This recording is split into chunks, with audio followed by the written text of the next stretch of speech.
हिकु सवाल पुछो वियो आहे, छा हिकु गिराठ वधीक ॾंदड़ हुजे जंहिंखे मिसवाक चइबो आहे उन ते शैतान वेंदो आहे या न? अक्सर असां हदीस पाक ॿुधी आहे त हिकु गिराठ खां वधीक ॾंदड़ मिसवाक हूंदो त उन ते शैतान वेंदो आहे। इन जे बारे में छा हुकुम आहे? मुंहिंजा प्यारा दोस्तो, इन सवाल खे ऐं इन जे जवाब खे पंहिंजे ज़हन में रखी छॾियो।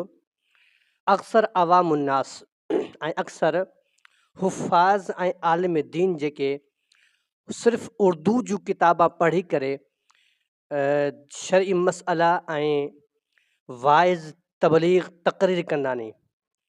हीउ जेको सवाल जंहिं पुछियो आहे उहो पाण आलिम आहे। असल में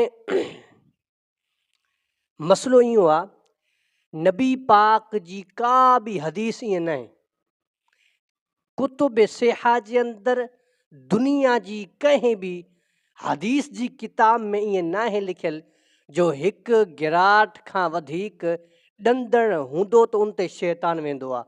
इहा हदीस न आहे, इहो कूड़ नबी पाक साहिब उलाक अलैहिस्सलातु व तस्लीम ते ॿधियो वियो आहे।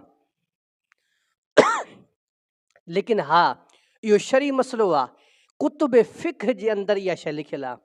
बहारे शरीयत थी वई या फतावा शामी थी वई, हिदायत थी वई, दीगर जेके कुतुब फ़िक़्ह आहिनि, फ़िक़्ह जूं किताब आहिनि, उन जे अंदरि इहा शइ लिखियलु आहे त हिकु गिराठ खां वधीक ॾंदड़ हूंदो त उन ते शैतान वेंदो।